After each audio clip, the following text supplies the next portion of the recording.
What's up, everybody? Welcome back to the podcast. I'm going to keep this intro short and sweet because we got a ridiculously long episode here. Okay, I know it's super overdue, but this episode we are talking about the $6,000 shirt and the crazy state of the vintage t-shirt market, all the lives going on, and just some interesting views on what's happening.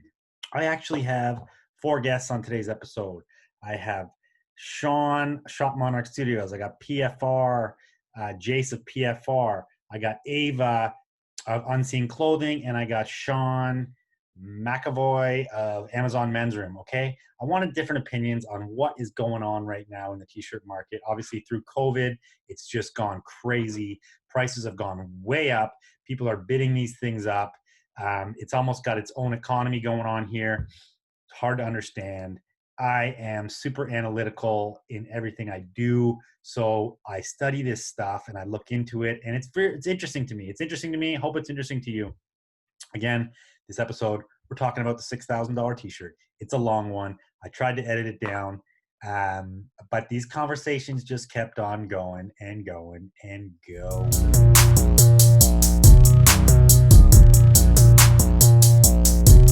Welcome to Vintage and Soft with True High Fits. Welcome to Vintage and welcome to Vintage and Soft with True High Fits. Welcome to Vintage and welcome to Vintage and Soft. True High Fits. Welcome to Vintage and welcome to Vintage and Soft. Vintage and Soft. We got vintage clothing by the rack. Yeah, just check out my Insta. How you gon' argue with that? Everything you see, I manifest. I'm an architect. I think I'ma run it back. We got vintage clothing by the rack. Just check out my Insta. How you gon' argue with that? Everything you see, I manifest.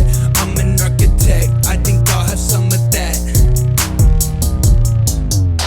PFR. Hold on, let's start again.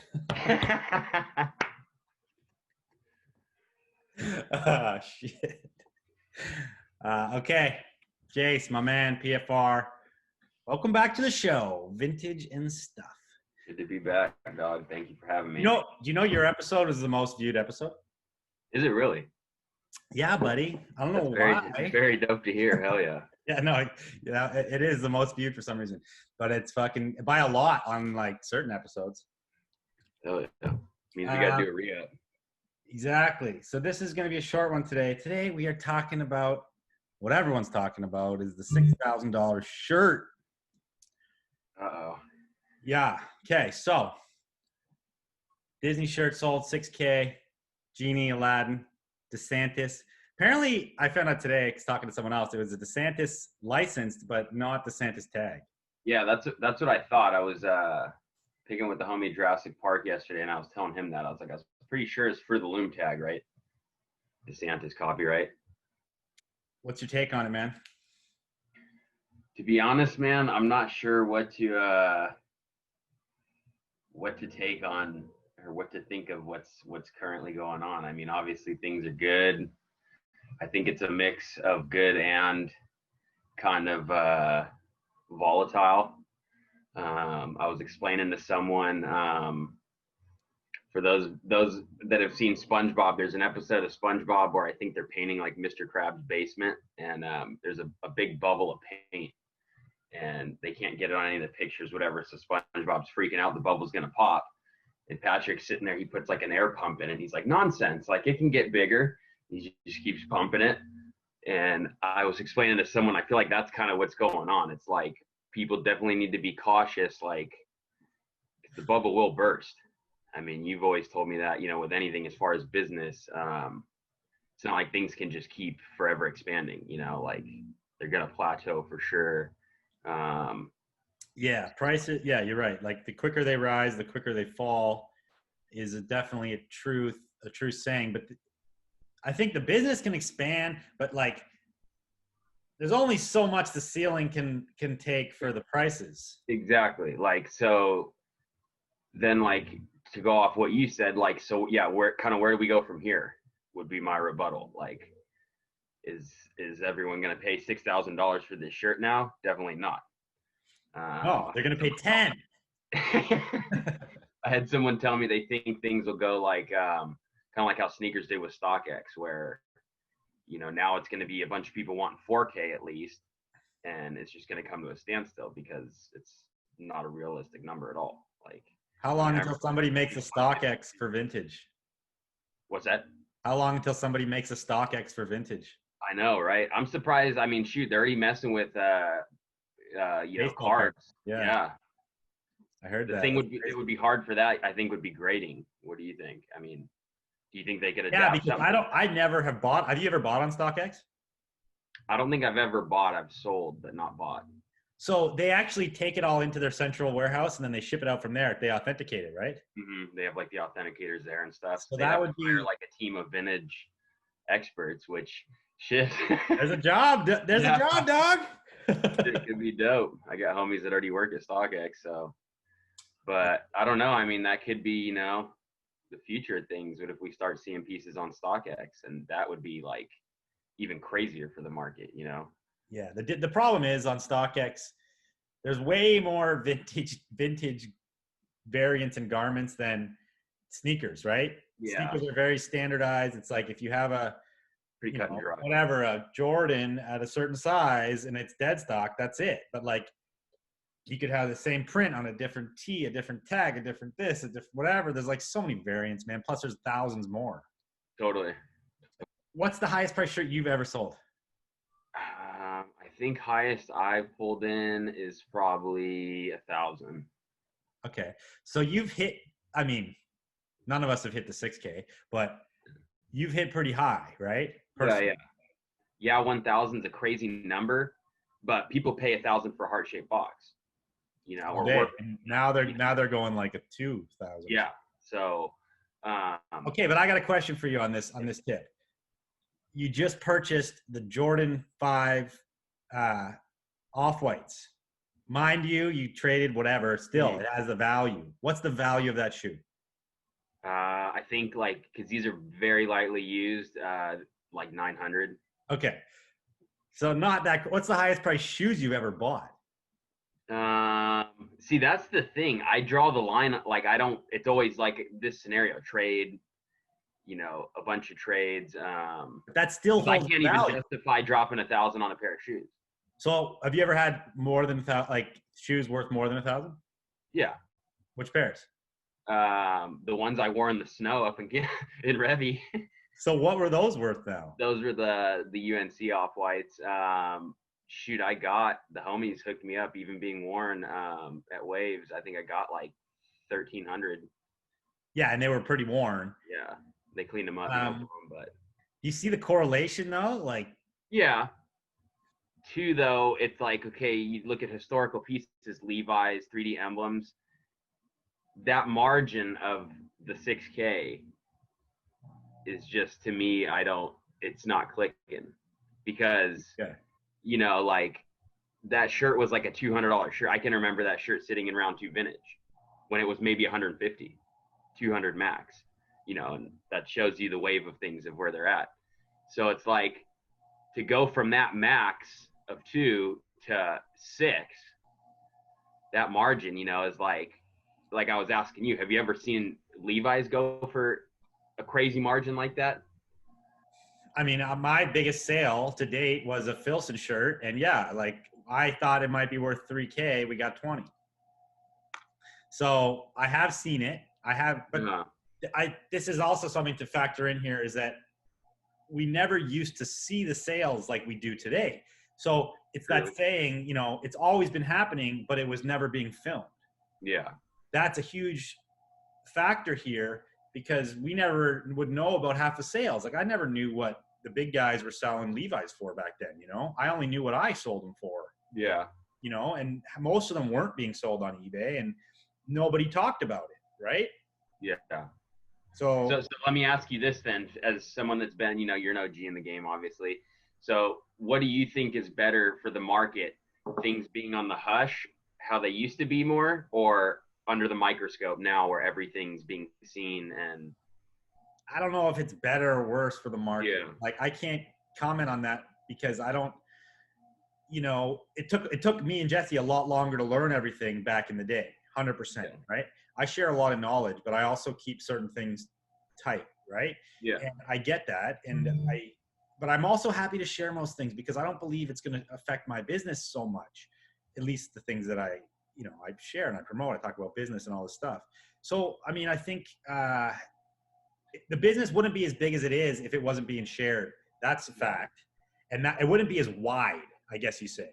The price is different, but it wouldn't be as wide. You have all these kids in all different walks of life now knowing what single stitch is and wanting to find it, right? Yeah, I was talking to Lenny, get it, and yeah, even like he was saying, even how kind of what you were just saying, we've seen kind of a wave before of picker kids or kids getting into vintage thrifting, whatever. Even now, so it's like then it would be a rush of kids, but it'd be hype stuff, Guess, Tommy, Polo, they'd be looking for. So like Lenny was saying, yeah, it's definitely now you're seeing way more kids in the T-Racks. That's like super interesting fact. I hadn't touched on that yet. Because when you do look at the beginning stages of the youth generation in vintage, it was hype. It was very only what crossed over, which was, Guess, Stripies, sports, Jordan. Pretty much retro stuff for the most part. Yeah. There was all these brands were, starting to retro everything, and they were seeing the new versions. They had the Guess market, all that. So then they wanted the old Stripies. Yeah, totally. And now it's evolved. They've become a little more educated, and now they're going deeper and they're learning more. And then they broaden what they're into, right?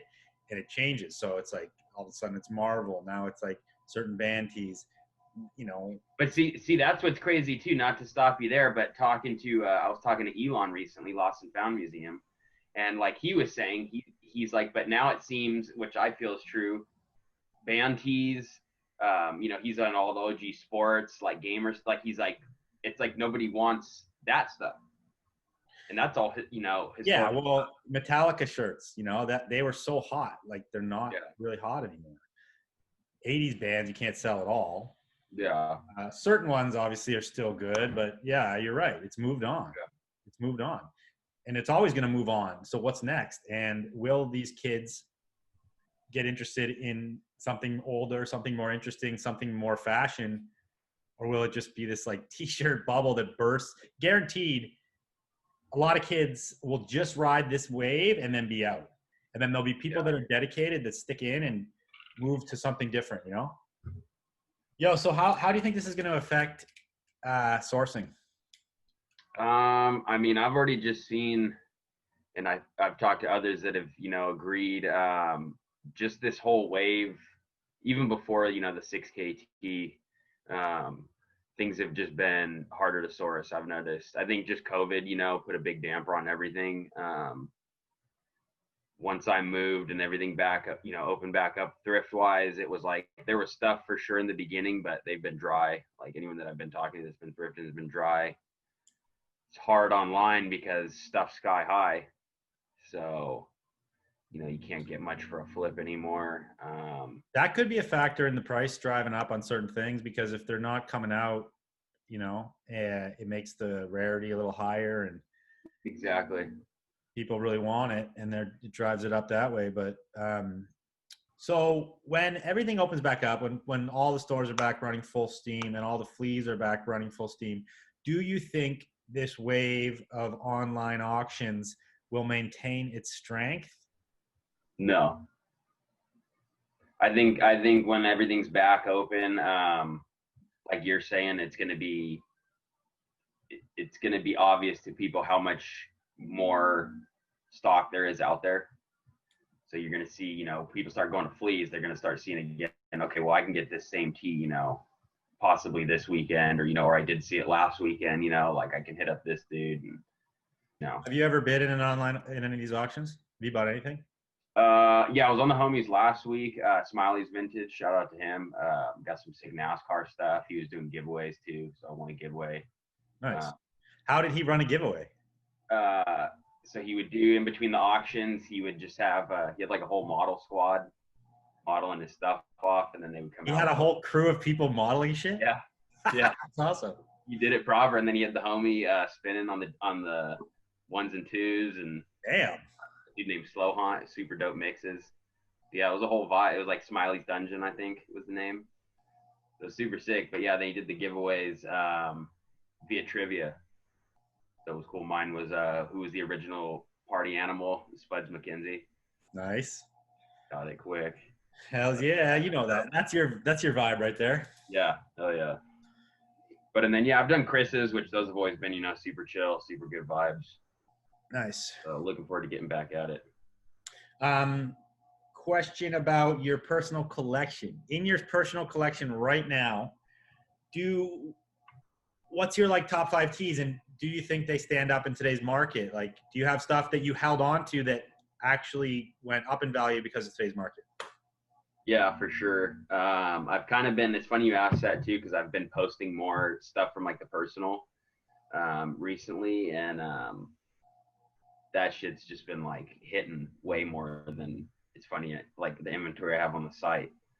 So yeah, it's definitely held up, which is reassuring, There's definitely things I wish I would have hung on to, but it is what it is. So you got the Young Guns collection, right? Yep, I got to showcase that. So, how many pieces? I think I got 6 pieces right now.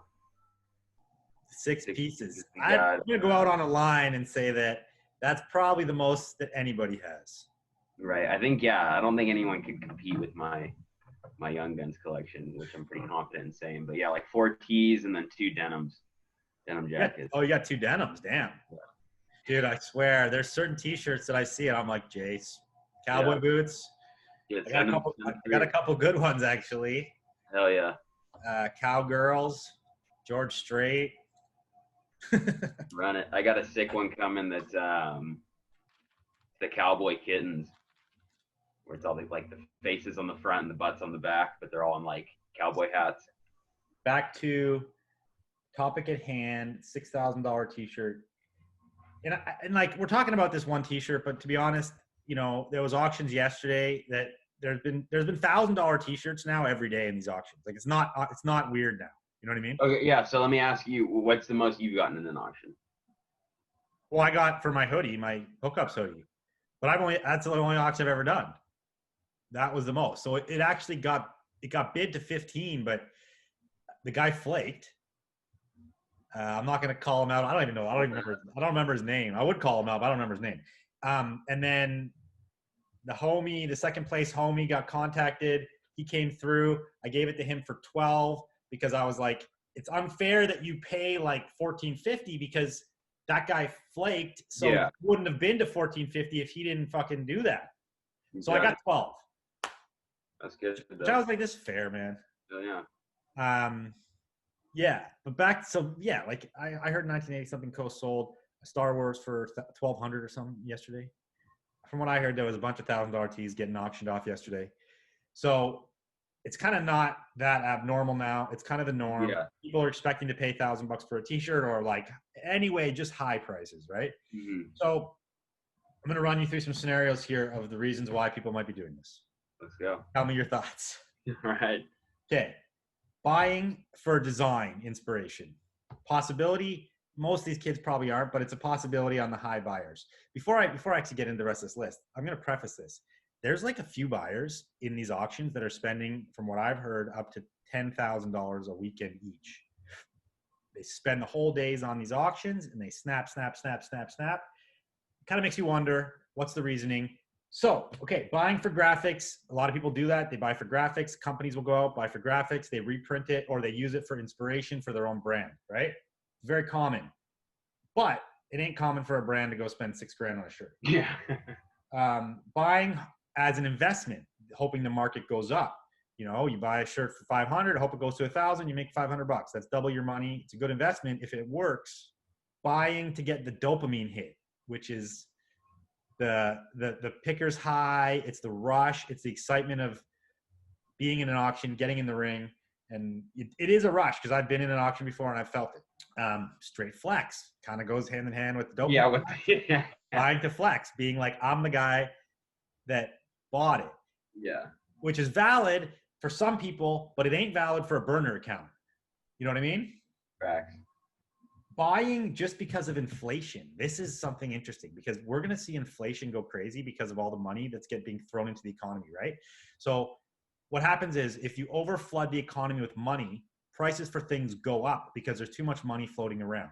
And that's what all the governments have had to do during COVID is to print money, print money, print money. The US, I don't know, do you know the number? The US stimulus packs were up to the trillions, right? Yeah. Trillions. Like, it's crazy. So that has to play into this somewhat. And then also, we just talked about this, but the sneaker mentality, it's like, it's not weird because I'm used to buying sneakers for $2,000, $3,000, up to $5,000. Or in lieu of that, what someone also told me too was like more of like the Supreme heads coming in. So yeah, they would spend $1,000 on the box logo, and then, yeah, totally justifiable. And then the final reason, they just like the shirt. That's I mean, that's sometimes the case, but I think not majority. So what's out of all those things, like what's your I think the flex, definitely a tie between the flex and the dopamine. Okay. But I will say this, and it's funny that you mentioned the repro first, because I don't know if you've noticed, but I've definitely noticed as I've been, sourcing stuff and whatever, there is more reprints on eBay than there's ever been. 100%. Like, I feel like there's more reprints than vintage. Yeah. You go to search movie tee stuff, and it's all, it's 1625 to 2350. It's, and pick your size, like, yeah. It's all that, like, and exactly that. Some of the reprints, even though they're advertised as reprints, are selling for like $100. Yeah. Which goes to show you, yeah, if you have a sick shirt that you reprint and you can get $100 a pop, you only have to sell 60 of those shirts to get your money back. Yeah. You could sell 500 of those shirts, 1,000 of those shirts. There was one, I think there's a big moral issue with that. Sorry to interrupt. There's a big moral issue with that. I don't agree with that. I think it's frigged, especially. I think it's cool to take inspiration from things and make it your own, but to strictly copy and put it out, especially not advertising that it's a reprint, is bad. Also, the reprints are bad. It fucks the market. Anyway. Yeah, it just totally fucks the market. And that's, I definitely noticed that because I've seen tees that I had that you can't find anymore, and they're only reprints now. There's like a couple Beavis and Butthead designs, and I forget what else I was noticing, but that's definitely, I think, a plausible thing. And it's like, it could turn into that where, shoot, what if that's a snare where stuff gets so flooded that people don't even care, they don't care if it's old, because we've always talked about that. There's definitely that market of like the people that shop at Hot Topic, and like all that, they don't care if it's reprint. They just want the look. It's true.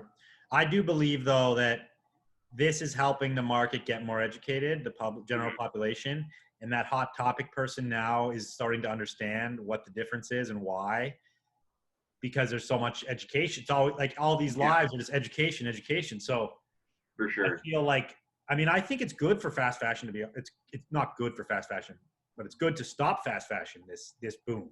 Yeah. It's going to educate people on vintage, and, they're going to be more excited about shopping vintage versus going to Hot Topic or Forever 21 or whatever bullshit. Because you got to think, if they stop that shit, it's going to come to a point where, if you see a tee in the thrift, it's going to actually be an old one. It's not the guessing game. Oh, is this, you pull it out and then, there's the printed tag, like. Yeah. I think we're way far off from it stopping, though. We're way far. Yeah, no, for sure. We're way far. For sure. Okay. Well, we're going to end it there. Thank you for coming on. This is a quick one. Good talking to you as always. Much love. Much love, buddy. Right. I got Sean, Shop Monarch Studios, straight out of Pittsburgh, PA, baby. Second time on the show. So actually third, because you had a first little spot on Casey. Yeah. So that's the third time on the show, dude. Man, I must be a special guy. I appreciate it. So what do you got there in your hands, buddy? Well, I just found this while I was going around my house, the Genie clock that I thought was cool. Sunbeam, 1992.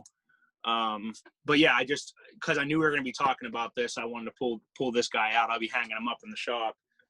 But yeah, dude. But like, here's my stance on it all. Number one, I personally think it's a positive for the community as a whole. I feel like it's one of those things where obviously it reached a number that I think wasn't really fathomable, from the sense of like, I could have saw it going for $3,000 or maybe like 2,500. 6,000 is a lot of money, but at the end of the day, however someone wants to spend their money, I'm not going to be mad at it. And Totally. Did you actually watch the auction? yeah, I did. I hopped in when it was at like $1,000.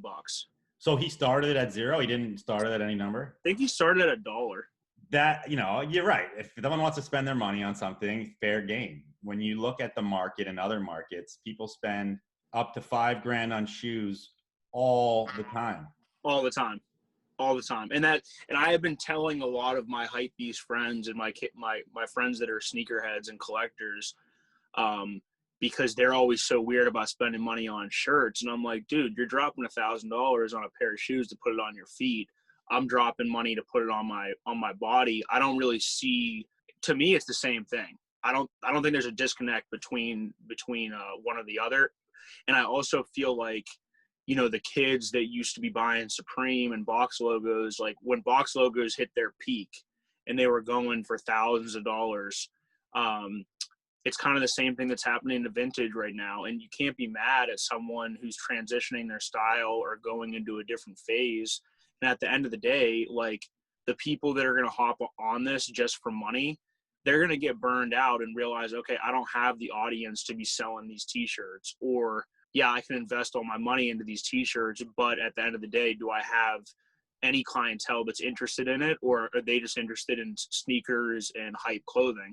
Yeah. And then when you look at that, you look at those markets, Supreme and sneaker markets, people are buying, they have a easier time paying the money because they know that they can resell that in the end. So they can rock it and then they can restock it or whatever, and sell it back to somebody. So like you can rock $1,000 pair of shoes a few times and you'll probably still get your money out of it, as long as you didn't beat them to crap, right? Right. And I think people are thinking that about the t-shirt market as well. I don't think anyone's going to spend $6,000 on a t-shirt if they don't honestly in their heart believe that that's going to hold value or go up. Well, I agree with you. We also touched upon it when I hopped on your live the other day. It could, again, all these speculations, but like it could be someone that wants to reprint the shirt and sell them for $30 a pop on eBay. And that's what I was telling my dad about it. I'm like, at the end of the day, if someone does that and they sell 200 shirts, they sell 1,000 shirts or 2,000 shirts at $30 a pop, hey, you made your money back and you still have that Grail t-shirt. Where it's going to make things very interesting is for people, like I've always been used to paying up for Grail items, and because I like wearing them personally, and I also know I can always we call them hammers on this show. Hammer time. So yeah, okay. Yeah, keep going. So, but like I do know a lot of people that they just don't want to pay up on anything, and it's going to change for them. Like last night I hopped in a live and some dude pulled out the craziest Rodman bootleg Nike tee, and it has him on the front the same way the real ones do. It has a Nike swoosh on the bottom, orange Rodman, and the back has a 91 with the Bulls logo. And I paid $270 for it, which I thought was an absolute steal. I've never seen this bootleg before. So it looked different? It looked like it looked bootleg enough, or was it just like a copy? It's a fake. It's a bootleg gray tag Nike tag, and it was definitely done during the 90s as some form of a bootleg of the 90s and Rodman. Touch on that. You paid $270. The market on Rodman seems to be going super good. I see them upwards of 5, I guess. Yeah, 6, for that one. More. Especially for those interesting ones. I actually personally love the tattoo one. But I have a couple of those just like archived right now. Nice. I love that one too. I don't even know. Those ones aren't as hot, are they? No, there was a person on eBay actually at the beginning of The Last Dance who was selling them at like $30 a pop. And then they started flying and she put them up to like 100. I got like 10 of them and I was selling them at like 140 a piece. Yeah. Then I stocked 3 of them to do a custom with. I'm going to do a custom tie-dye and do some work with them. Oh, cool. Yeah. So, I mean, would you, before this boom, would you have easily went and paid up $270 on that shirt? I probably would have paid $200 on it. See, that's the thing is like, it hasn't changed my mindset at all. I've been a part of Chris's Virtual Fleece since the beginning. How many times have you done it? Like 5. Nice, dude. Yeah. So like I've always supported him. He's a good dude. We bought things off of each other in the past. He's just a genuine guy. So when I saw he was doing it, I hopped on. It was free. It used to be free to do a live with him. I just started to kind of watch how many people were hopping in it and how many people were interested. And my favorite thing, and the reason why I think this is a positive, to be honest, Drew, is that I'm in a small town of Pittsburgh where people are cool with paying the sneaker hype prices. They're cool with paying the streetwear prices. But now that people are watching these virtual fleas, people are hopping on my website locally and cashing out because they realize, hey, shit, like he had those Batman tees in the shop for $30 and I should have bought them back then. And Yeah, I'm cool. Realizing that what they thought on your price points were high, but now their steals are super fair. Yeah, and I that's amazing. I mean, I always try and provide a good price. Like I'm not trying to gouge anyone. Like there are some teas that to me are priceless. Like this guy, I was telling Wiz I was on one of his lives, his Wednesdays, and I said I've been looking for a Captain America T-shirt because my dad, he passed away. He was almost 100 years old, and he was a veteran in World War II. He flew over 50 missions on a B-17 Flying Fortress bomber, and like he's always been my Captain America, my real life Captain America.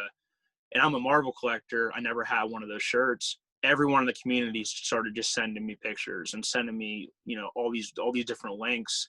And I finally bought one yesterday, and I sent it to a Marvel addict, and I asked him if I got a good price on it, and he's like, "Bro, I have one in the collection.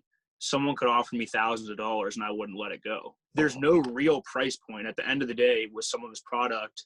And when I met you, I was into the Marvel. So I know where these price points have been at for the past year, Yeah. It's just more, it's a smaller group of people. They're willing to spend it, but it's just growing. It's starting to hit. It's always been here and it's been low key. And now Chris, with his platform, he's putting it on that pedestal that everyone is looking at it. It's super internet news right now, right? So everyone hears about everything within a day. And, it used to be at Rose Bowl. So to preface that, like $1,000 t-shirts, few $1,000 t-shirts is nothing new. It's not right. New. There's been I've sold t-shirts for thousands years ago, right? Like I said this before, but my highest t-shirt I've ever sold was like $2,500, right? But like often we used to get like $500,000 tees all the time. And I know there was t-shirts in the market selling for multiple thousands back in the day, right? The difference is nobody talked about it. Nobody's out there putting it on the internet. Nobody's filming it. And it wasn't this massive boom news, right? Putting it out there to everyone, you're right, it's hitting a different audience now. And it is hitting mainstream. So when you look at that, it's like, okay, so what are the effects on everybody else, right? There's not a lot of people who can go out and do a live and get this kind of money, right? No. That's something that's got to be noted because these guys who are doing it, Heat Broker 1980, any other good accounts like Thrift Lord's been killing it with his, like just saying it, man. You know what I mean? They're leveraging their following, right? They're leveraging what they've built over time. And they're allowing other people to leverage what they've built over time through getting on live with other people. That's what I love. That's what I love about it. Yeah. So like, okay, so I'm gonna ask you a question here, okay? So have you ever done one by yourself? Yeah, I have. You've done it all by yourself? Yes, I have. And I'm going to be doing more soon. Okay, how did it go when you went solo? Way better than I ever expected, to be honest, man. I mean, I sold a Beanie Baby shirt for like $90, just like kicking it. My buddy Max and I, Animals Los Angeles, he had a Tupac Biggie memorial tee on his site for $425, and me and him did like a Thursday night thing. And we're both smaller accounts, man. He's like 2,000 followers. I have 7, just hit 7,000. And it went for $465. He had it on the site for $425. So it went for more than what he had posted on the site. Isn't that like a moral issue when you're like putting it out and then you're like, this shirt's on my site for 50, but anyone want to bid me 100? I mean, that's kind of what happened with see, the thing is with me, man, is I have so many like just genuine like customers that have turned into my friends. So if something happens, I'll just throw them another shirt. You know what I mean? I'll give them another shirt when I send the package and just surprise them or whatever it may be. Yeah. But yeah, man, the lives have done great. We're going to be doing a lot more. I'm planning on, well, I'll let you know now, but I'm planning on doing something every Tuesday night. No one does it locally in Pittsburgh. I'm not going to lie. Like, I went to the bins the other day. I got this like weird aura from people. Like, it was like not a positive at first. And I'm like, everyone's working in different ways and, you know, whatever they feel comfortable with. But at the end of the day, I would love to hop on live with all these Pittsburgh guys and get the community going here if they're interested in doing it. So I hope that with my Tuesday night thing that like people start hopping in, because it's just going to grow the community as a whole. Totally. You know? You know, something else to note there about that is that when I go on, I was on last night like midnight, right? Yeah. And I still saw about 5 lives. There's a few kids. It's crazy. Like, are you guys like going 24/7 right now? Like, are you living with a phone on live all the time? Basically, yeah. And for me, I see a lot of them because I follow a lot of vintage accounts. That's the business. I follow. Yeah. Probably you do too. But guaranteed, a lot of your Pittsburgh customers don't follow that many vintage pages, right? So when you pop up in theirs, it's kind of fresh to them. Whereas to us, it's like, oh, another freaking live. Again, that goes back to it being situational and you leveraging your own following to the best you can, right? You know, another point you just said was that Animals, shout out Animals, Los Angeles, good dude. We chop it up often. I need to get him on the show. He sold the shirt for more than he had on his website, right? Okay, this is a very good point. So are your web sales still staying consistently strong? And how do you feel long-term this is going to affect web sales? Because just to preface this before you answer the question, I think a lot of the people in this business, in these lives are thriving off dopamine hits, are thriving off the high of bidding. For sure. Do you bid often in the lives? I don't bid often, but if I see something I want, I bid on it. Yeah. Yeah. I've been to a live auction. I don't know if I talked about this on the live with you. I've been to a live auction before for vintage. So cool. Again, the auctioning vintage is not a new concept. It's new to Instagram Live and to this generation of market, right? But live vintage auctions have been happening in Japan for, I don't know, 30 years probably. Oh, wow. Okay. I didn't know that. Inspiration LA is, you went to Inspiration with me. That was you. Yeah. Yep. One of the original Inspiration LAs had a live auction and people could put pieces in it.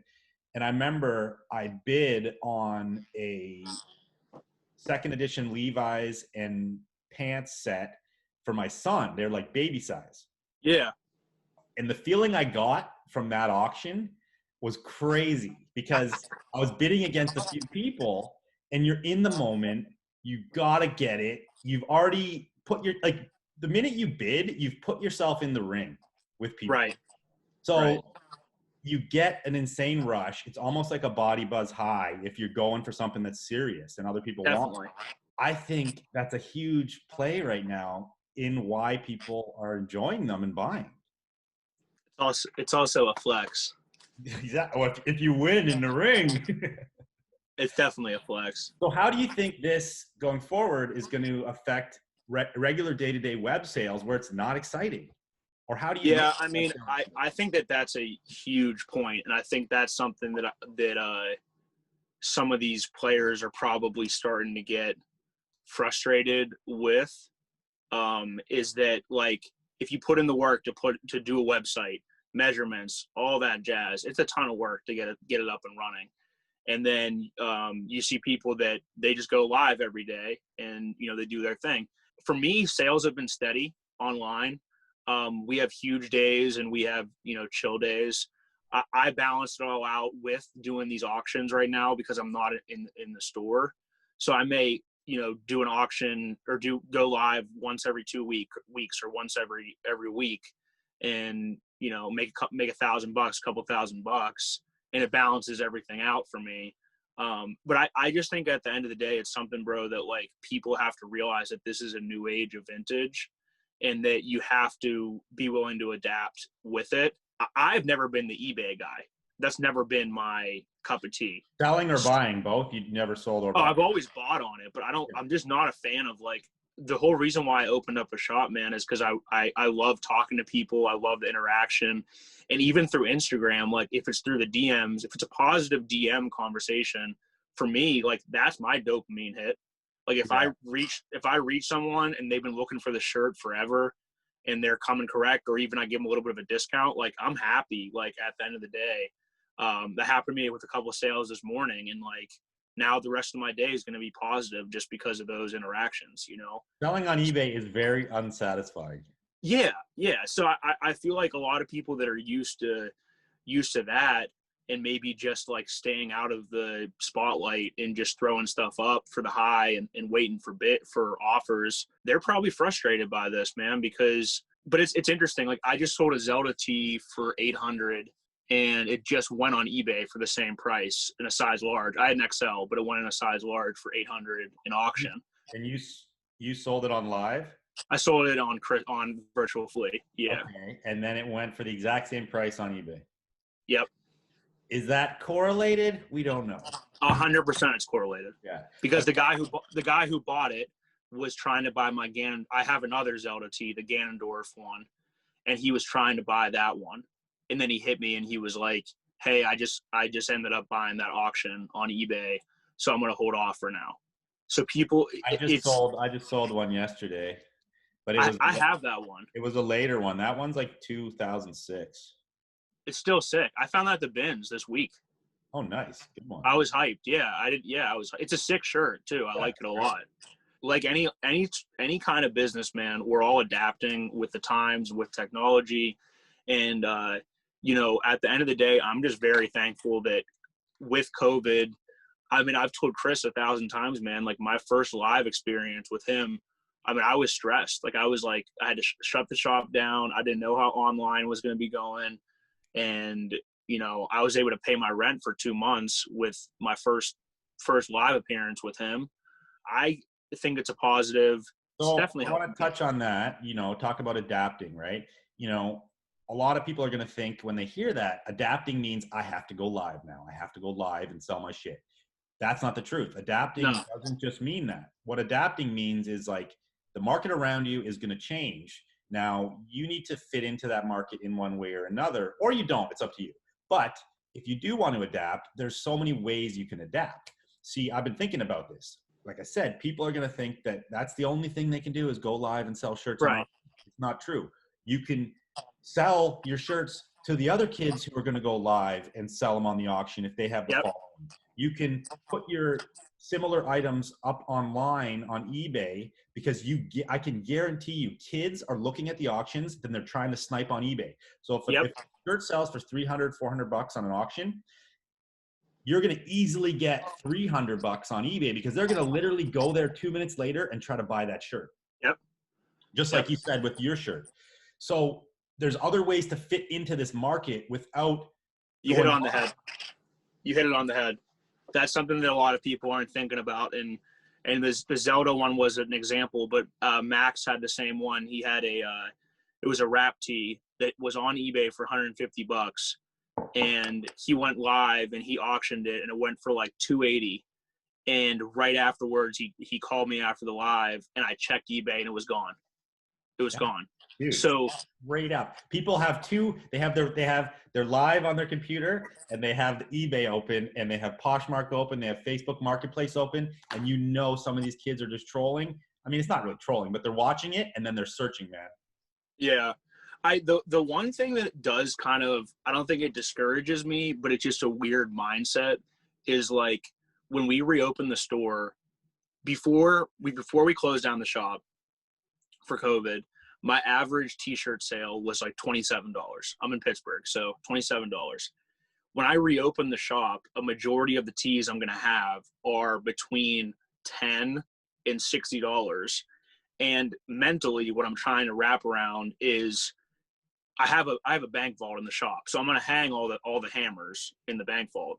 Nice. But those, at the end of the day, they're going to probably end up going on auctions and going on lives and going, you know, like we'll see how they sell in the shop. I'll be amped if they sell, you know, but I am intrigued because I feel like that is just the realm that all of these grails are going to right now, you know? Yeah, that's a good point, and that's another bend in the market, right? So, okay, so eventually COVID's over. Eventually, vintage stores all open back up. Eventually, flea markets all open back up. Eventually, I mean, hopefully, we're somewhat back to a normal existence on planet Earth, right? Yeah. Now, will you still be able to go out to the fleas and find stuff? Will you still be able to go into a store and find stuff? The virtual flea is going to be forever now. Oh, I Like, know that. yeah. So at the end of the day, I mean, it's an amazing outlet for everyone, and it will be interesting what happens when Rose Bowl. I know Melrose is already back open, the trading post there. Yeah.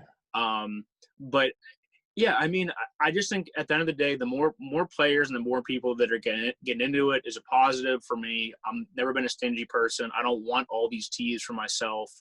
I appreciate what I've had. But I literally I sent Heat Broker a Yeah. message after the sale. I'm happy that the people that have genuinely loved this are getting rewarded. I know there will be other people that jump in and, you know, they do their thing too. But man, like you have to have been in this for a long enough period of time in order to snatch up. Like these are shirts that aren't on, like they're not on eBay for steals right now. This Tower of Terror Mickey, Yeah. like you have to have liked this shirt to have gotten at a reasonable price prior to all of this. And I think that that's what's going to make it interesting is vintage going to become not affordable for the general consumer? I don't know. It'd be sad if it would be, but there's always good shirts. There's still huge players in the game, right? There's still massive vintage stores out there. There's still Plato's Closet and Buffalo Exchange. There's still these avenues. They're not going to adjust and start going live. So you're going to be able to find stuff in these bigger players that don't really care to be worrying about the price of one shirt. Right. I think, you know, and like I said, I'm going to adjust and maybe, you know, sure, I'll go live once in a while and I'm going to probably do some more stuff with Chris and maybe Taryn and who knows, right? Maybe you and me will go live. Also, I feel like there's a huge niche in the market right now to sell to everybody else who's going live. And like, there's nothing wrong with that. If you get the good prices and you can do that, that's a wicked market. It's way faster turnover. You know, you're super liquid, moving product all the time. Why not do that? Well, me and you talked about that at the beginning of COVID when we had that original kind of podcast. You were saying one of the most difficult things to find right now is the end consumer is actually finding that person who's going to keep it and wear it forever. Yeah. But if you can work around that, man, like I think you hit it on the head. I think that's something that people need to listen to and realize that, hey, it's way harder to sell it for top dollar than it is to sell it for a little bit or a lot less. But at the end of the day, you're getting your money. You can reinvest it, you know, pay your bills, whatever you need to do, and keep moving forward. I think that's Vintage Heatwave, right? Yeah. So he started his story auction. Did you see that? I did see that. Yeah. And shout out Heatwave, good dude. I bought from him. He's bought from me. Always smooth transactions. I've asked him to come on the show, and he's not down. Like he doesn't want to be in front of the camera. Totally understandable. So for him, doing lives is going to be tough, and guaranteed for a lot of people, getting in front of a camera is tough and scary, and it induces anxiety. Totally get it. I promote the shit out of personal branding. Obviously, I do all these things, podcasts, talk on my stories all the time. I got over it a long time ago, and I think it's very important for sellers to do that. But I also get that there's other ways to adapt, just like he did, where he's doing auctions all through the stories. And, I hit him up and I'm like, how'd it go? And he's like, it was great, better than I thought. Yep. And you got to try, man. At the end of the day, if it ends up, it's never a loss. It's never a loss. Doing something like that, at least you tried. I mean, that's the big thing in life in general, right? Is just putting yourself out there and trying something. And at the end of the day, if you say to yourself, hey, it didn't work out the way I wanted, but at least I put my best foot forward and, accomplish something mentally in my head, Well, that's it. Yeah. You gotta try. If you try 5 things and one works, you're winning. Exactly. Forget about the losses, keep moving forward, celebrate the wins. By the way, you're wearing my goddamn shirt. I know. That's why I wore it on purpose. Where's I my saw you. I saw you where's my rocking Pittsburgh yesterday box? on your live. I was like, oh shit! And you even said you're like, my boy Drew wants this. I know, man. It's not going anywhere. I'm just No, rocking it that's right awesome. now.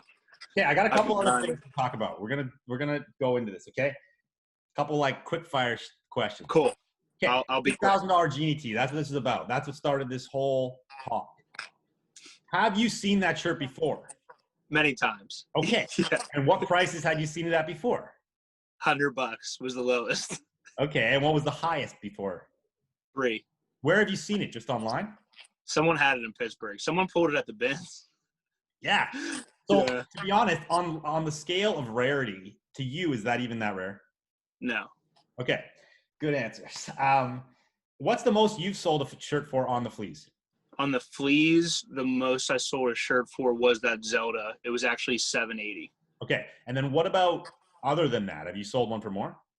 Yeah, I sold a Deadpool Marvel shirt for, it turned out to actually be in, so I got $800 cash and then a Punisher shirt that I sold for $400. So basically it was a $1,200 deal. Yeah. Nice. That's my highest. And then right now in your personal collection, like you stash stuff in your basement, you just told me. In your personal collection, give us your top 5 and like maybe what you value them at in this crazy market. I just got the Biggie wrap tee, the 10 Crack Commandments tee, wrap tee. It's a double XL, so it's a rare size. For me with the market, I wouldn't take less than $2,000 for it, which is high, but that's where I'm at. The Ganondorf Zelda tee, 1,000.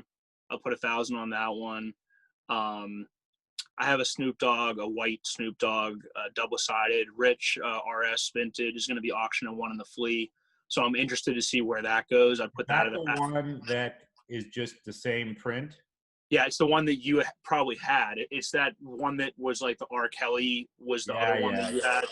Yeah, I'd probably put that. I had 500 of those fucking shirts. I mean, I can just grab a couple. Yeah, that shirt probably passed through our hands. Well, not that one, but the. Yeah, mine was. This is dead stuff. This is a Spider-Man 2099, 1,500. This is just a super rare one, and it's the first. This is his first appearance. The Captain America one that I have coming in, him against the Machines. That's priceless. You couldn't put someone literally. I don't even know if someone offered me 10,000. That's crazy to say. But to me, it's priceless. I'm never selling that shirt. The meaning behind it and everything is big. I have some more Marvel tees. Spider-Man. I have a Spider-Man versus Carnage one that would probably be like 6 or 7. Okay. So that's good. Yeah. Nice little stash. Genie shirt sells. I mean, the Desantis does add some notoriety to that shirt for sure. For sure. But regardless. Genie shirt sells for $6,000. All of a sudden, Genie shirts are all up on my feed. Obviously, Genie shirts are all up on your feed. People are posting Genie jackets. You know, you just showed me a Genie clock. People are posting like Genie freaking dolls. I'm like, bro, it's not the same. You can't put out your Genie plush toy for $300 or $400. It's like that to me is a little bit of not a problem, but it's confusing people. Well, I think a lot of people that are doing that are kind of salty too, to be honest. Like I see, like as soon as that auction hit, all these people were like just throwing up their grail and being like 5K or best offer, like LOL, like all this stuff. And it's like, you know, there's one portion of that they're joking around and they think it's funny. But then there's another side where they're like, what the hell? Like, this is crazy. Like, you know, this shirt isn't worth that much, whatever. And I'm like, you know what? It is what it is. But I do find it interesting, like you said. It's not like that's $1,000 clock. You know what I mean? Oh, like, yeah, exactly. And I gotta show this. This is one of my favorite Spider-Man Carnage. Yeah. Oh. Yeah. But yeah. Yeah. So to me, that it's not. It doesn't really matter to me. I don't care. I don't get it. I don't get salty about it. It's just that uneducated kids in the business now think they're out there trying to find any Genie tee and they think it's going to be a grail status worth crazy money. And sure, some of them are like, you know, when I last checked eBay for Disney and Genie, there's lots going for 2 to 8, I guess. You know, Yep. there's nothing over like 1,000, and those are the super rare. And there's lots in like the $200 range.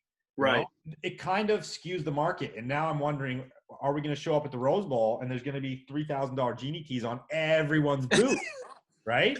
Maybe. It's fine, but again, they're not going to get it, and they're just going to sit there holding these shirts, right? Because they're not that rare. They pop up a lot. Like if you can search Genie key on eBay, I'm sure now they're all sold, but Yeah. there was lots on there. But the thing is too is like, okay, so I didn't buy that Genie shirt at 100. I didn't buy it at 300. I buy what I like at the end of the day, you know, and I think that's something that. And I wasn't like calling you out for this, by the way. No. Okay. I'm just saying that why do you really want that? Do you want it just simply because, okay, one sold for $6,000, so you want to say I'm wearing an expensive shirt? Like, do you actually genuinely love what you're buying into?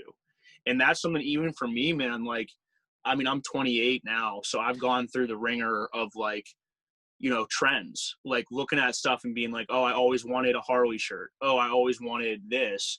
And then you start to kind of like get your personal style down and realize at the end of the day what makes you happy and what fits you. I mean, another thing is like sizing, or I see it with shoes all the time, bro. Like you could have the most hype sneaker in the entire world and put it on your feet and it just doesn't look right on you. You know, everyone's different, and they got to learn that and realize, okay, like this is my style. This is what I wear. 11, so like so many shoes are goofy on me, I feel like. Yeah. So I mean, that's a big. I don't know. I think that's interesting. Yeah. At the end of the day, it's about buying what you like, and I get it. So you are how old? 28. Okay, 28. A little bit older than a lot of these folks. You're past your vintage prime, bro. I know. I really am. Okay, you're 28. Tell me about your nostalgic connection to something like the Genie or the Aladdin. Well, I mean, of course, growing up. Well, my cousin Anna and Sarah were huge into Disney. So every time I was at my grandma's, or I was more of a Cartoon Network guy, to be totally honest with you, or Nickelodeon. But every time I'd go over to my grandma's, they'd always have Disney Channel on. And then I remember all the VHSs, you know, like the thick VHSs. Yeah. I remember popping all of those in my VHS player as a kid. But actually, when I was like very, very young, I started watching Godzilla. So young that my parents actually like recorded it on. They would, you know, illegally record Godzilla movies for me. So I'm more of a sci-fi type of guy. Sci-fi, action, horror. Yeah. So you don't really have a crazy nostalgic connection to Aladdin. No. It's a Disney cartoon, right? It has great nostalgic value for a lot of people. It's not that badass. It's very tame family cartoon. Yeah. You know what I mean? It's PC as you can get. Like this is, well, I guess it's Disney back in the 80s and 90s wasn't so PC in some regard, but it's strictly that nostalgic connection, because it's not like, you know, I think about this a lot, because it's not like wearing a Harley shirt or wearing like a sick metal shirt or a band tee or even like a dead skate tee. That's like kind of more badass. It is. Isn't very badass, you know, and that's a big shift in today's market. You know, people are buying the things they liked when they were 10, 12, 5. No, I mean, I agree with you, man. And I'm not saying we need to wear everything that's badass. Like, I'm just saying it used to be that I need the badass market more. Yeah. Well, I'm interested. Like, I have like 150 Harley tees, and like, to me, this is the bee's knees, man. Like, yeah. I don't know. That's something for me that I've always been hyped on. But yeah, at the end of the day, man, it's just whatever your connection is to. And a lot of these kids, maybe that's their like highlight of their childhood or whatever it may be, has been watching these movies with their grandma or, you know, cousins or whatever. I think Robin Williams was the Genie, right? Pretty positive he's the voice of the Genie. So that also adds a lot to it, because Robin Williams is cool if they made a shirt that had more connection to him. That would have been badass. Well, my whole thing is, bro, like, if that shirt's $6,000, every rap tee to me now just doubled. because that's The where Robin I'm at. Williams rap tee, where it's like his comedy stand-up one. So sick. That one's So amazing. Yeah. Yeah, so I I agree. And I'm not judging people. I'm not judging. I don't judge. I'm pretty open on this show. Yeah, I same, talk about my same. opinions. I'm And sitting sideways over here, by the way. Let me. I tell it like it is, but this is just how I see the differentiating trends. We talk about the market, everything's selling. Now, there's so much speculation as to why people are buying, especially this particular tee. I'm not going to say the name of the guy. You know, I respect his privacy, but most people probably know who it is anyway, who bought it. Here's some possible scenarios of why he bought it. A flex, like we've talked about. I don't believe that on this particular sale, because it is a burner account where he doesn't really show what he's up to. So you can't flex on a burner account, right? Yeah. Buying for the graphics, which we said, possibility of him being in the business. He could work for Disney. He could be, collecting an archive of things that he's going to reproduce. Buying, well, I already said that, buying for the dopamine high, buying for the flex, buying because he believes the market is going to go up on this. You're buying for an investment purposes, which is very valid. It's scary to think that buying a $6,000 t-shirt is an investment that's going to go up, because what could it possibly go to? So yeah, what's your thoughts on that? Or he could be trying to open a store and I'm going to open the most flex store in the whole world. Nobody knows who I am. And it's like it's in Manhattan, New York. Yeah, he seems like a nice guy. He's been following us for a while. I never actually personally reached out to him, but he jumps in my lives and stuff too. So seems like a good guy. My thoughts on it are my thoughts personally was just to wear. Yeah. At that point, yeah. I think he's a wealthy person with a lot of money, and he likes what he likes. Yeah, man. I mean, if that $6,000 is like $60 to me or $600 to me, hey, you're gonna just cop it and not worry about it, If you're watching this on YouTube, everybody, go put your comments down below of what you think the answer is. Yeah, it's all speculation. This is all, we're just having a chat here. It's all speculation. Right. What do you guys think? Okay, any last words? Well, thanks for always supporting, man, and having me on and taking the time. I know you're a busy guy. I'll always say this. The reason why I respect you is because you've always been about the upcycling and repurposing of product, and what you're doing with Frankie's Collective is just truly like amazing to me. I show it to my parents all the time. To me, it's the future of fashion, and the designs and everything that you guys are coming up with. I'm always hyped when I see a photo or someone posting a photo wearing Frankie gear. I'm genuinely like very appreciative of becoming your friend, man. I am. Thanks, man. I appreciate you, dude. And it's funny, I don't talk about Frankie enough on the show. I'm going to do more episodes about Frankie. I'm going to get Sarah on the show. I'm going to do episodes with upcyclers because I think it is important. And to touch on that, how you're saying about upcycling. And also just for newer listeners or people that are jumping in this for t-shirts, I just say dive deeper into vintage and what's out there, and true vintage or just styling aspects, because t-shirts are cool and all, but like you were showing those camo jackets off last night in your live, and like that stuff to me is cool, is way cooler than some of these t-shirts out there. So just, I don't know, establish your own personal style, and to the same extent, like if you see that these shirts are out of your price range or whatever it may be, that's more than okay, and you can be just as stylish, look just as cool as anyone out there wearing $1,000 t-shirt. You just have to have the confidence and put it together with what you're wearing. That's something, again, that like it's always cool to have that flex shirt. Like I appreciate having my collection of t-shirts, but on the regular, I just wear basic t-shirts and try and put outfits together, and that's cool to me. And you're gonna stand out and be someone that looks different. So it's so true. Yeah. Wearing a $1,000 t-shirt with bad pants and bad shoes and a bad hat doesn't make you cool. If you can't put together an outfit, you got to work on it. You cannot flex with just a t-shirt. And I'd say, like you said, people should be learning about other things. The quicker something rises, the quicker it will fall. I'm not saying this market's going to crash. I'm just saying you should probably be a little bit wary, because if you look at any market, when it hits the top and it keeps going, the market will never die, but things will shift. And if all you know is what's happening right this second, you might be in trouble. For sure. Hey, Appreciate dude. you. Thanks again for coming on, man. Ava, thank you for coming on the show. I know you because you were in the Vintage Mastermind group. Thank you for being a part of it. Yes, it was awesome. Thank you. It was good. I had a lot of fun. And yeah. Today, though, we're going to talk about the $6,000 shirt. The $6,000 shirt. Yes. The infamous shirt. The infamous shirt. So tell us what you do, how you sell your vintage, how you get it quickly. Yeah, so my name is Ava.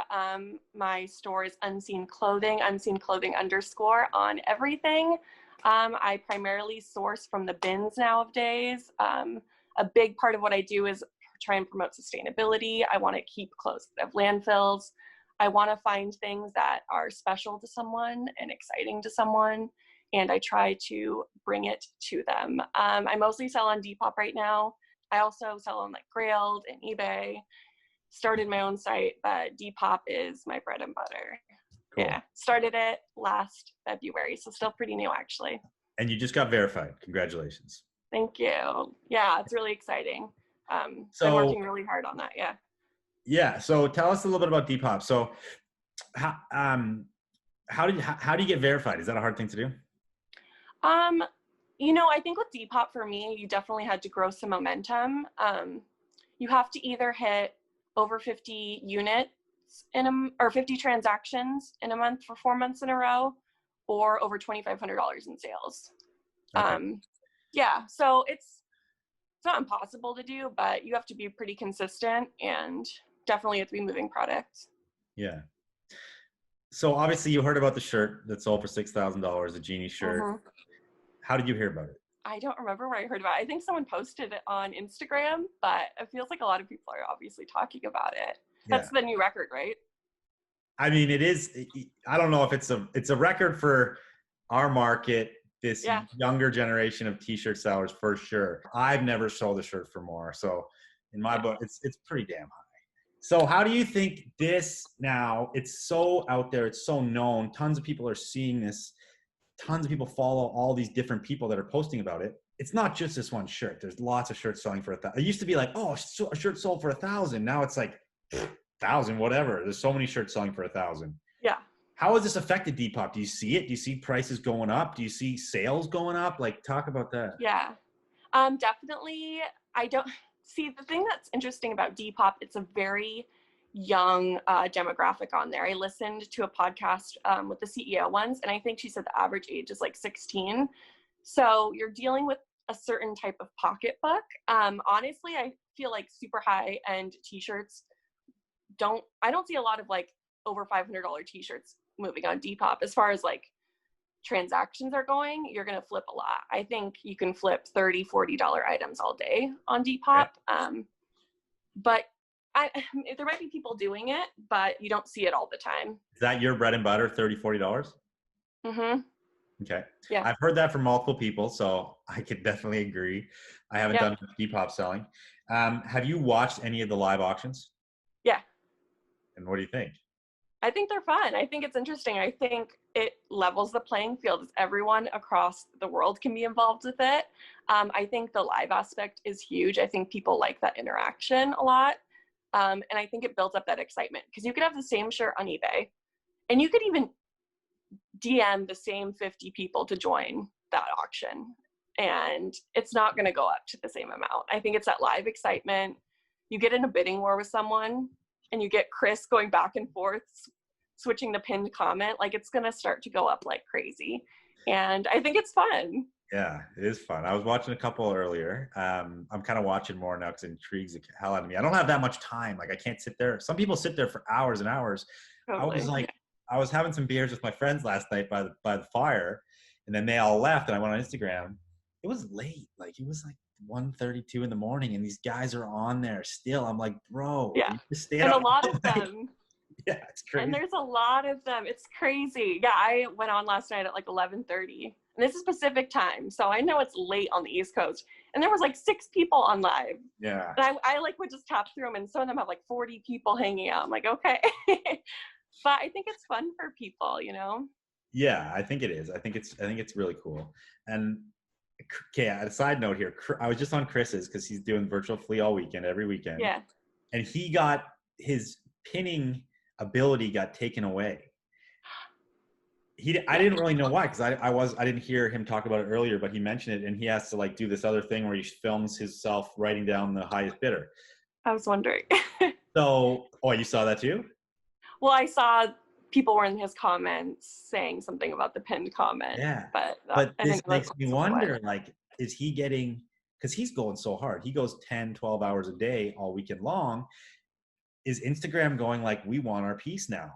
We're not going to let you do this. And are they starting to monitor? Because it's getting to a point where like it must trigger something in their system. Maybe. Like, this is crazy. There's so many of these kids selling. I don't know if it's a money thing yet, because I think in the grand scheme of Instagram's world, Chris's Instagram is like, they don't care about that, you know? But I do think it's probably like an algorithm thing for now. And I do think they're going to start monetizing shit.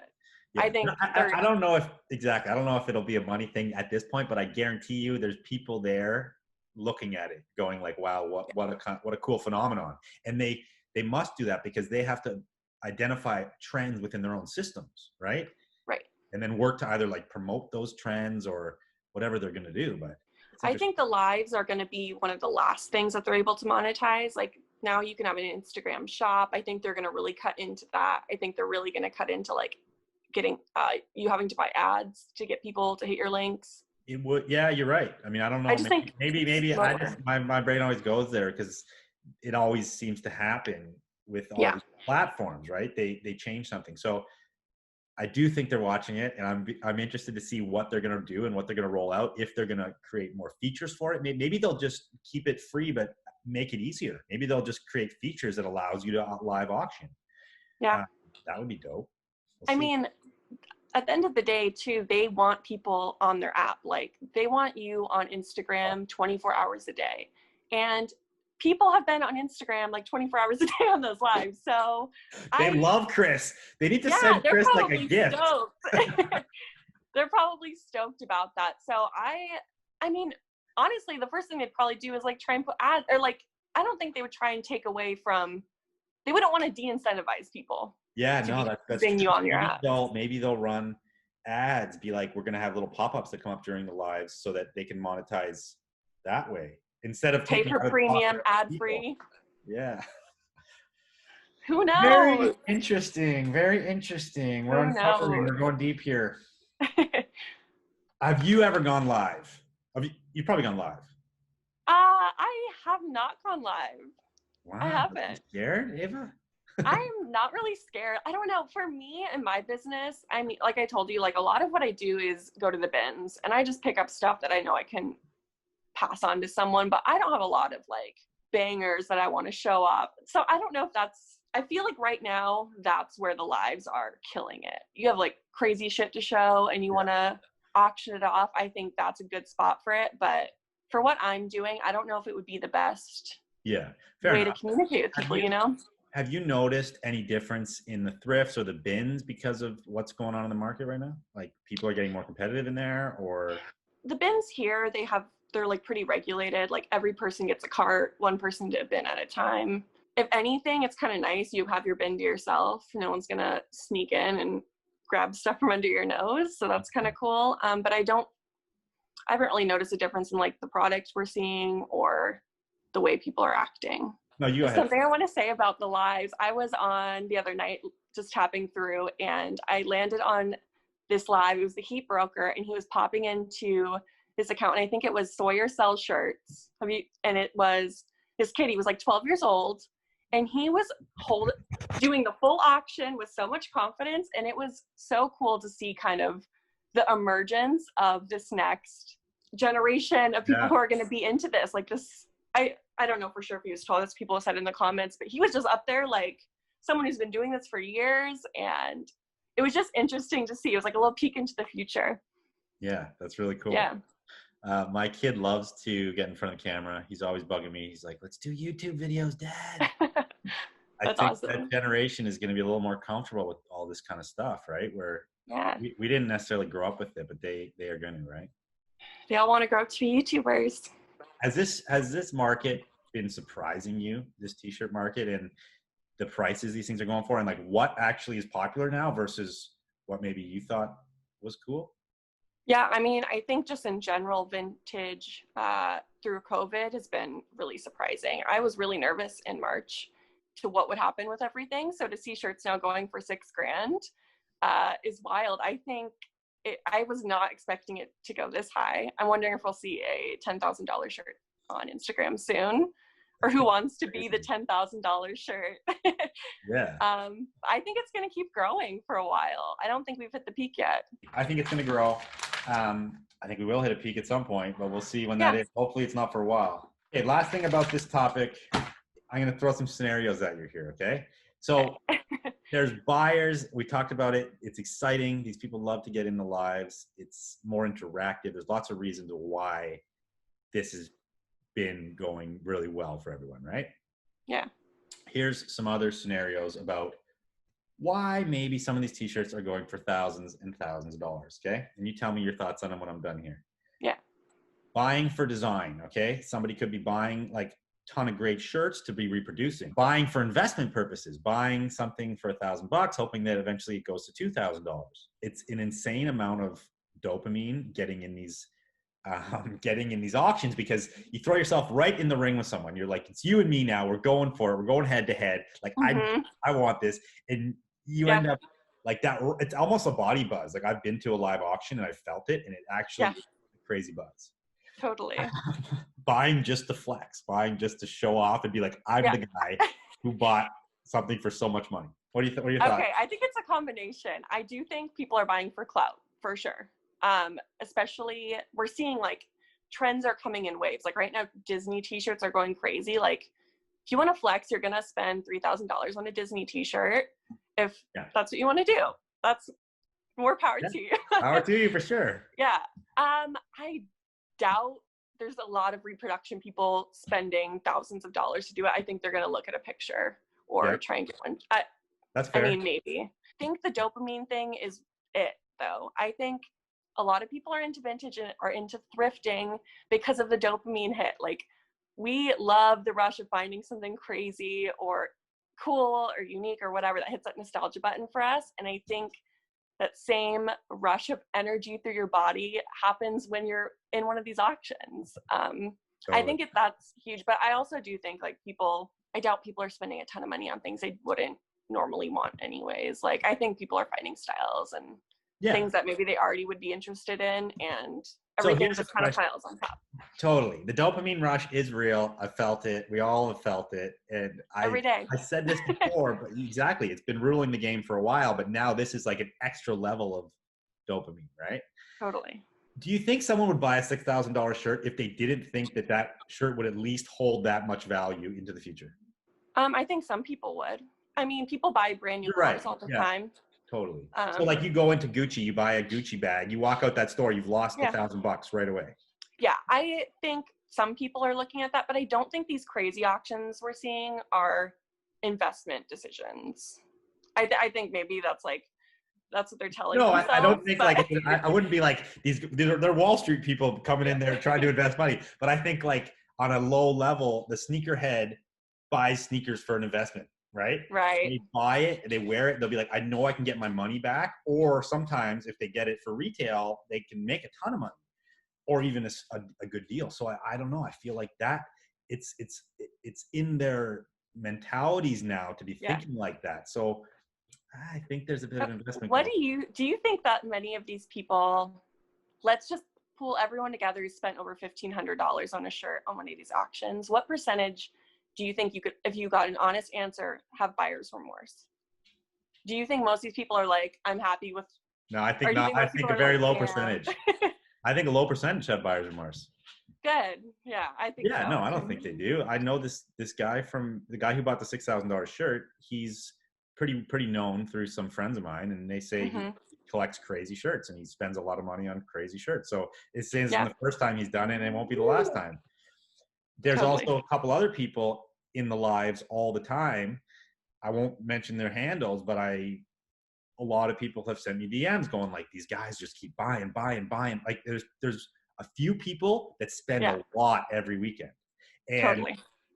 they're not dumb. They're not doing it Right. to just wear these shirts. Some people have some plans. We don't know what they are. Maybe there's going to be some stores that pop up that are insane soon, or there is some plans happening. I know people have some objectives with what they're doing with this buying. Nobody really knows. Yeah. I'm going to cut this clip here. Thank you for coming on and talking about this shirt with me. Yeah. Great. Thanks for having me. Last but not least, we got Sean, Chonker Sean of Amazon Men's Room. Thanks for coming on the show. How's it going? It's going good, buddy. Good to see you, man. Hi. You're on the internet. There's Sterling. We've known each other for a long time from Rose Bowl. You and me actually had a bit of a beef when we first met because you were trying to tax me hard on a t-shirt. What's up, dude? What?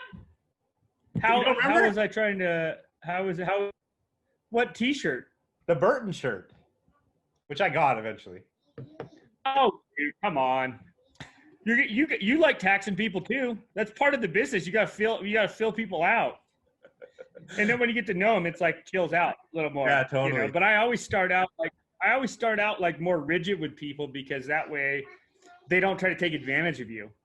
And that way, like if when you show your hard, soft side, it like loosens them up. You're like, ooh, he's actually just a nice, soft-hearted guy. Yeah, it's good to have a hard edge, and then at least in business, in my thing, at least the way I do things, because then like it's only going to get better. If your first impression is just terrible, it's only going to get better from that point on. Wow, I've never heard that one, dude. That's awesome. So just give a shitty first impression, then it's all uphill from there. Yeah, instead of like downhill. I don't think that's only restricted to business too. Oh yeah, my wife says that's like just me in general. That's everywhere. That's you with the waitresses. Oh, dude, my friends will tell me, he's like, you're the only person I know that can have someone trying to stab you, and then like 30 minutes or at the end of the night, you're like drinking. Yeah, they're buying you drink. You're buying drinks for each other and like singing together. Oh fuck, that is so perfect. That describes you so well, dude. Yeah, it's just kind of the way it is. Today we're gonna talk about what's going on in the market, dude. With this crazy t-shirt boom, the virtual fleas, Disney shirts selling for $6,000. Yeah, it's a little nuts. I just think that in general, I don't understand why an adult would want to wear a children's item. It's really strange to me. It's almost like, I don't know how to put this without sounding like a total asshole. It's okay. You have fans; they're gonna understand. I just feel like the kids are just so childish. Like what I was saying, when we were in our 20s, it was like, dude, all I thought about was like chasing girls. These kids like want to sit at home and watch like Pixar and like collect T-shirts. They don't even like have girlfriends or anything like that. It's just strange.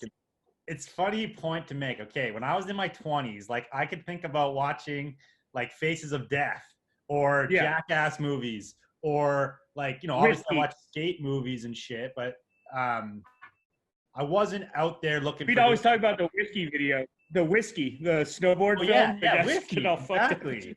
Exactly. Bum fights and all that shit. So what was your, like, when you were in your 20s, like what was your nostalgia? Did you even like look back to when you were a kid and look for some of those items? No, like all the stuff that I collect is like the same stuff I've been into the whole time since I started the business.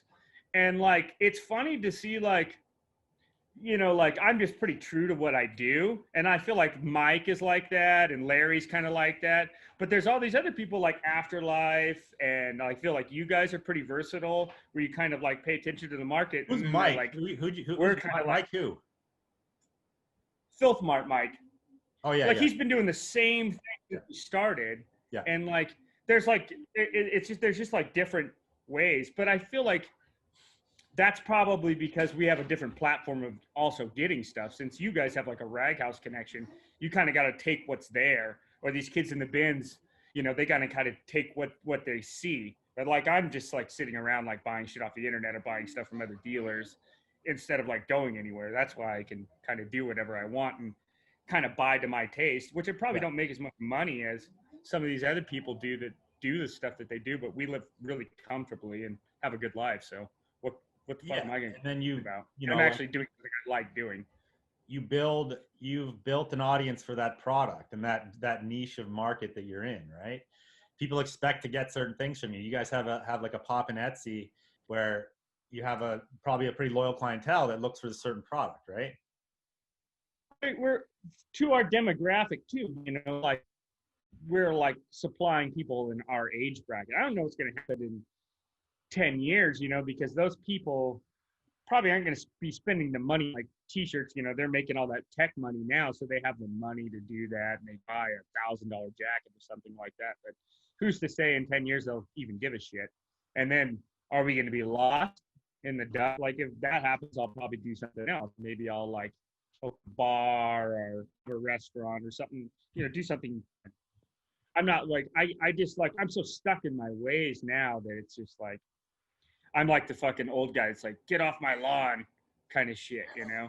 So in just, your life in vintage, how much is the most you've ever sold a t-shirt for? Do you remember?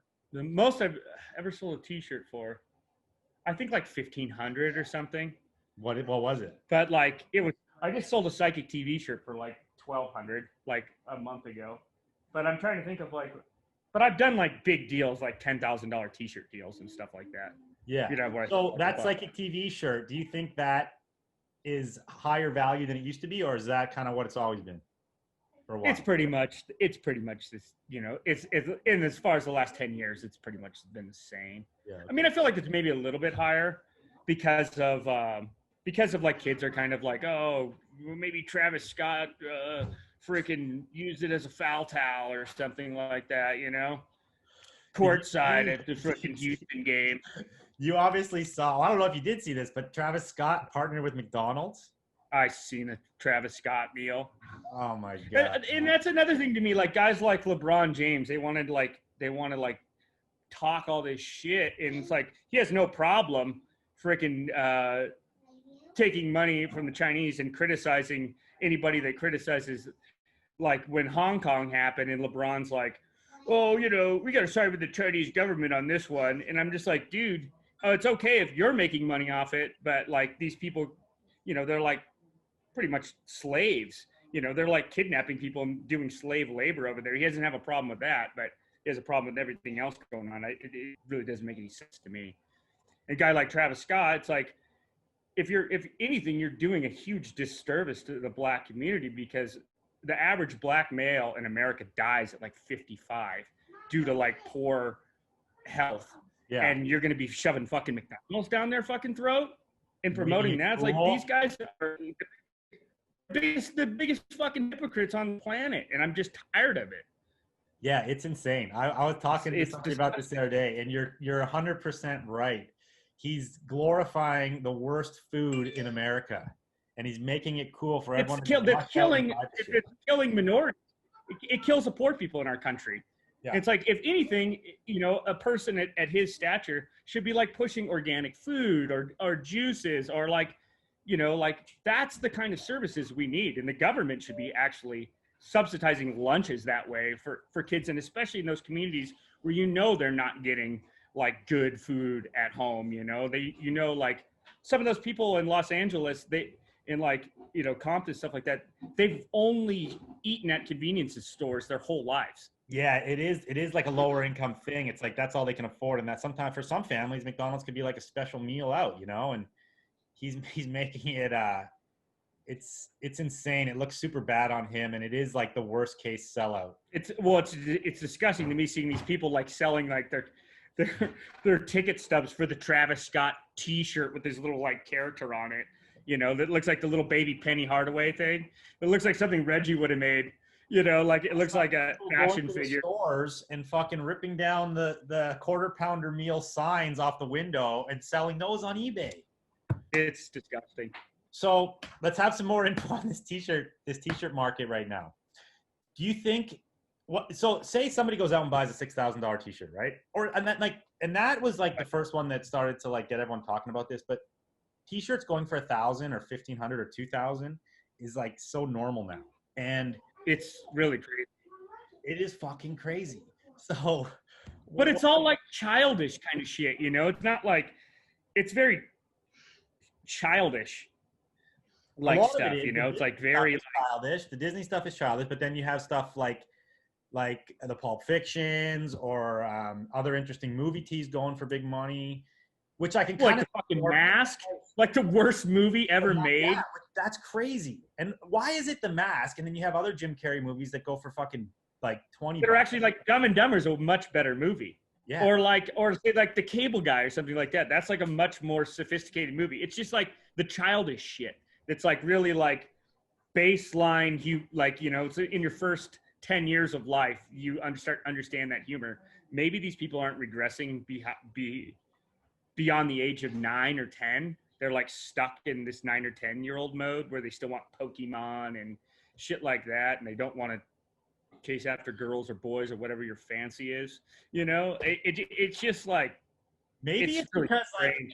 Like, you know, it's funny. Your take is so different, and it's interesting, but I wonder if it's because there's so many new kids getting into it that's like the easiest, lowest hanging fruit shit to be interested in and to learn about.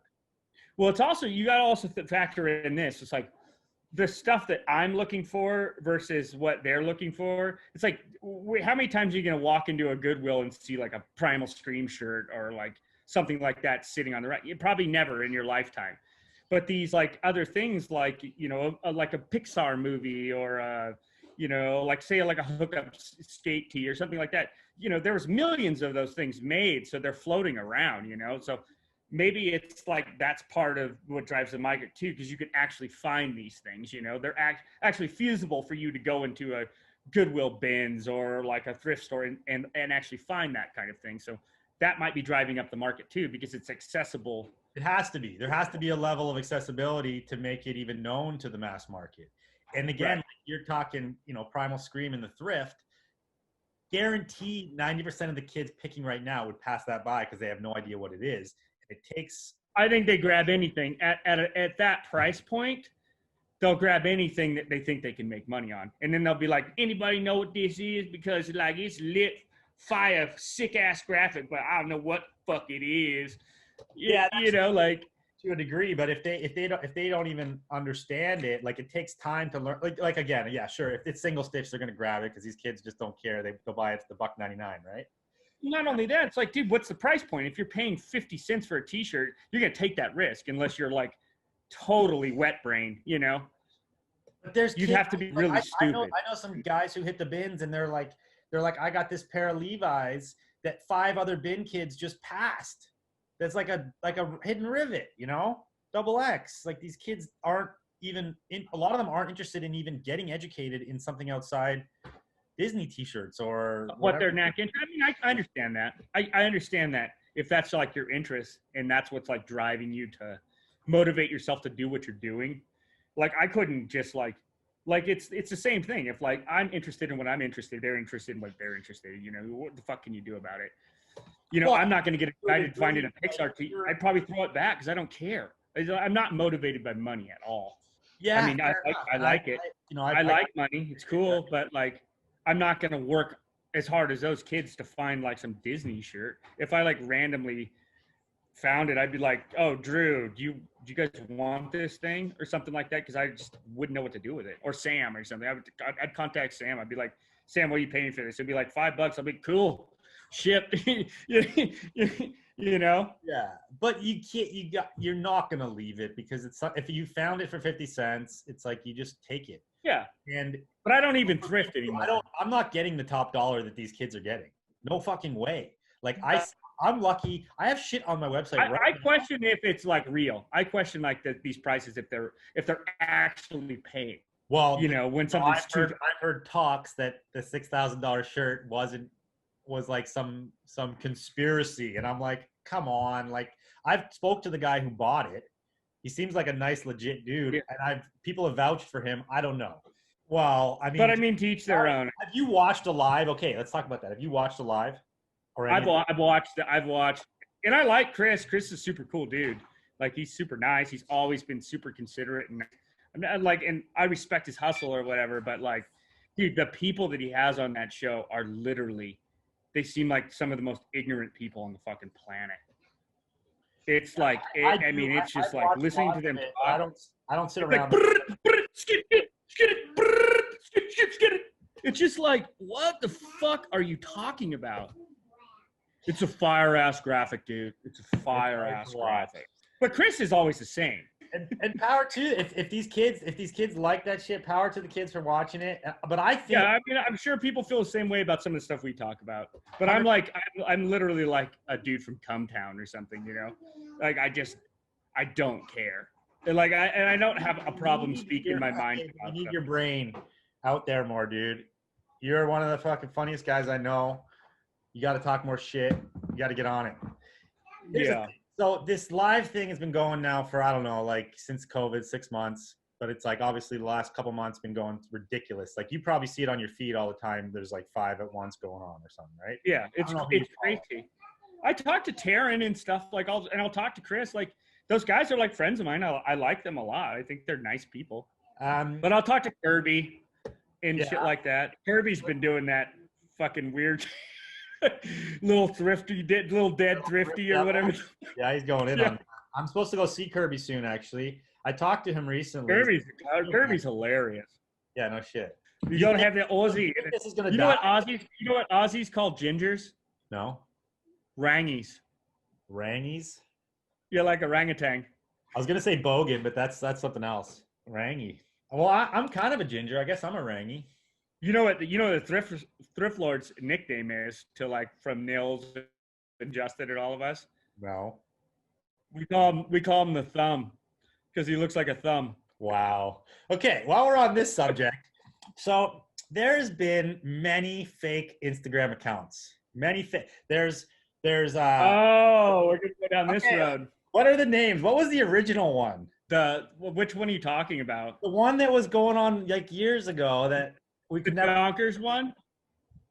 And which one? The Chonkers one? Oh yeah, well there's the Chonkers one. There's a fake Sean account. Fake Sean. It's like Seam Weatherspoon. I think that's freaking Scorpio Rising Ryan. That's who I think that is. It's Seam not Weatherspoons. Okay. But then I think it is. I'm not sure. He denies it, but I think it's him. Nils deny. I don't know. I've always tried to figure out who any of these accounts are, and like none of them ever.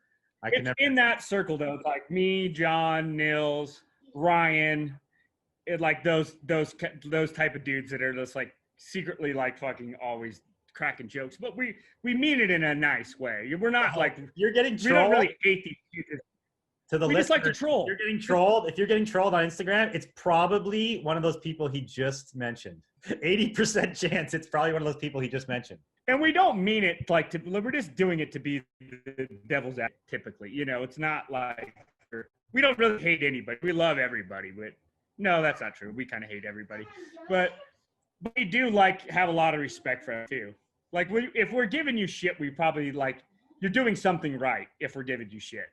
Basically, true. Because you're making money and we're not.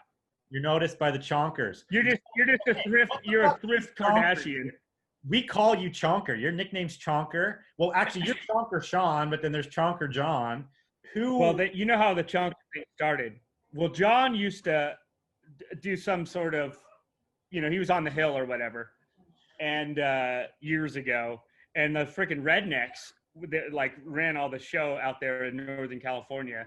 They'd be like, we're going fucking chonkers this year, dude. Big old fucking nasty nugs, fucking chonkers. And that's how it like started. Because I just thought it was so funny that that's what they would like call the buds.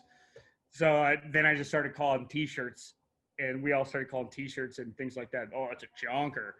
And then it just kind of caught on from there. But it's like no one even talks about it anymore because we're not all hanging out anymore at the Rose Bowl. That's why. We don't get to see each other anymore. You know, it's so weird. You know, so you're on the chonker topic for a second. We used to have this term in my crew in Vancouver called Shiny Man. Shiny Man is a derogatory. Well, we don't even know how it fucking started, but we saw it spray painted on a dumpster one day. It was like, go home, Shiny Man, or something.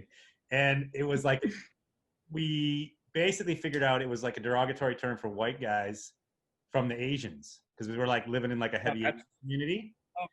So they called us Shiny Man. Oh, really? Yeah, and then one of my buddies actually got it tattooed in like a drunken bender, and we gave him shit for that for a long time. He was a shiny man. He's the guy that disappears every time he goes to Reno. You've been doing this how many years? Like you're at least 15 years in this game, right? 20, over 20 probably now. Okay, over 20 Since I was about 18 in this business. Yeah. Now we've seen trends come and go like crazy, right? Obviously, vintage trends change all the time. You know, certain things are in 1 month. Right. It's always been like that. Exactly. And actually, there's always been your staple stuff. Yeah, but the staple stuff goes up and down in value. Always. It always will. So you are a guy that I admire for something that nobody else does. You'll buy a bunch of shit and you'll stash it for like 5, 6, 7 years, 10 years. I know you're doing that because it's stuff that you appreciate and stuff that you like true historic vintage pieces, right? Right. What's your fucking theory behind that? Just because you wanna hold it? You think it's never gonna go down in value, or you think it's gonna go up in value, or you just want to have it? I think it kind of factors into everything, but I always feel like, if it's something I feel like it has cultural or historic significance, then I'll hold on to it for a while, and then like I'll get a wild hair and sell it sometimes. But there's certain things I don't think I'd ever sell, or if somebody, it would have to offer me crazy money, or if like we decide to get out of the business someday, we'll have like all those special things, that are really cool, significant cultural things that we could, help sell our business if we just want out, because that'll probably happen someday, but you can't just sell like, you have our name and there's like no product. You have to have shiny ornaments to be able to hustle your business off to somebody else that's going to make them want it. Well, there's different ways to sell a business. I've been researching this a lot. You can sell goodwill. Goodwill is like your customer base, your name, your like social media accounts. You can sell those things for a value. You don't have to have stock. I'm terrible at social media. I mean, we're terrible. I mean, people like find us and they're like, and then they're like stoked, but we don't do, like I don't do anything to promote business online. I don't know how. I'm just like, I didn't have a computer till I was 27 years old. The kids are like on it, man. Dude, they're like half machine. Yeah, it's kind of fucked up. I'm actually like we're from the last generation where like we didn't have a computer when we grew up. No, dude, I didn't have a computer till I was like in my 20s, so like early 2000s. Isn't that crazy? Think about. Actually, I probably had a computer. I remember like in high school how we had computer class where you're like, whoa, learning how to be all tech on this computer, and it was so new. And then you'd dork out on chat rooms with girls because you're like, we can talk to girls. Probably fucking. And then it's some dude like sending you a dick pic instead of like a girl you think you're talking to. It's like some guy going every time. Dude, in high school, That's I how was chatting to like weird Russian pervert guy, thinking it was some hot broad. It's like, Drew, you thought you're talking to a beautiful Russian woman, but you're talking to my balls. Oh shit. Back in Soviet Russia. Okay, I got to get back to this. Give me 5 examples of items you're never gonna sell. I think that shirt, about the painted shirt, the like tattoo flash one I got from Snappy. Yeah, which is like that like a early, it's like a 40s one or something. No, it's from 1912 to 1915, and it's all hand painted, like on a Henley, like all sailor, like Jerry kind of flash, tattoo culture flash on a shirt. I probably never sell that unless it was like stupid money. And then just some like, like my Iggy stuff, like some of my Velvet Underground stuff, just like stuff I really like that, that's like important to me as a kid and important to me like now. Like it's just like stuff I like really genuinely love. If it's the right price, I'd sell anything. And if Travis Scott has to have it, can I say no? You got his phone number? You tight with Travis like that? No, I'm not. I'm not like people like celebrities buy stuff off our Etsy store, but like no celebrities buy stuff through my Instagram.